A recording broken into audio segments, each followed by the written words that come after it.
അകലക്കുന്നം പഞ്ചായത്തിൽ വികസന സദസ്സ് നടന്നു.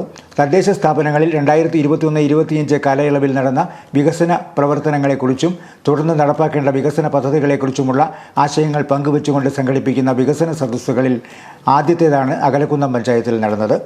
ഗ്രാമപഞ്ചായത്ത് കമ്മ്യൂണിറ്റി ഹാളിൽ നടന്ന വികസന സദസ്സ് ജില്ലാ പഞ്ചായത്ത് പ്രസിഡന്റ് ഹേമലത പ്രേംസാഗർ ഉദ്ഘാടനം ചെയ്തു. ആ നേട്ടങ്ങൾ നമ്മുടെ ജനങ്ങളിൽ എത്തിച്ചു കൊടുക്കുന്നതിനും അവർക്ക് പുതിയ പുതിയ ആശയങ്ങൾ ഉണ്ടെങ്കിൽ അതിനെ ക്രോഡീകരിക്കുന്നതിനുമൊക്കെ ഇതുപോലുള്ള വികസന സദസ്സുകൾക്ക് സാധിക്കും എന്നുള്ള ഒരു കാഴ്ചപ്പാടോടുകൂടിയാണ് ഗവൺമെൻറ് ഇതിന് തയ്യാറായി വന്നിരിക്കുന്നത്.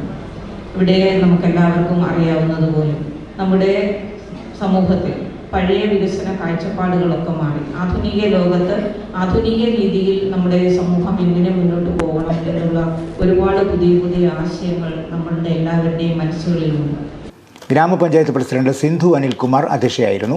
2021-25 വർഷത്തെ പ്രോഗ്രസ് റിപ്പോർട്ട് ജില്ലാ കളക്ടർ ചേതൻ കുമാർ മീണ പ്രകാശനം ചെയ്തു. കാർഷിക മേഖലയ്ക്ക് അകലക്കുന്നം പഞ്ചായത്ത് നൽകുന്ന പ്രാധാന്യം പ്രശംസനീയമാണെന്ന് അദ്ദേഹം പറഞ്ഞു.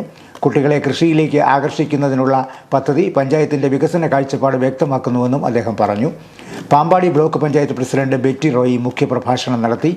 ഹരിതകർമ്മ സേനാംഗങ്ങൾ, അങ്കണവാടി ജീവനക്കാർ, ആശാപ്രവർത്തകർ, കുടുംബശ്രീ CDS അംഗങ്ങൾ, 2024-25 വർഷം തൊഴിലുറപ്പിൽ 100 ദിനം പൂർത്തിയാക്കിയവർ തുടങ്ങിയവരെ ചടങ്ങിൽ ആദരിച്ചു.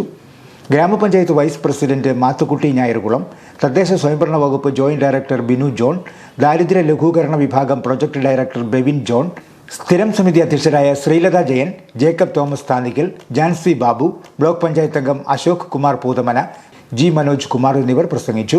വിവിധ വിഷയങ്ങളിലുള്ള വികസന കാഴ്ചപ്പാടുകളും ആവശ്യങ്ങളും പൊതുജനങ്ങൾ വികസന സദസ്സിൽ ഉന്നയിച്ചു. തദ്ദേശ സ്വയംഭരണ വകുപ്പും വിവര പൊതുജന സമ്പർക്ക വകുപ്പും സംയുക്തമായി സംഘടിപ്പിക്കുന്ന വികസന സദസ്സ് ജില്ലയിലെ എല്ലാ ഗ്രാമപഞ്ചായത്തുകളിലും മുനിസിപ്പാലിറ്റികളിലും ഒക്ടോബർ 20 വരെ വിവിധ ദിവസങ്ങളിലായി നടക്കും.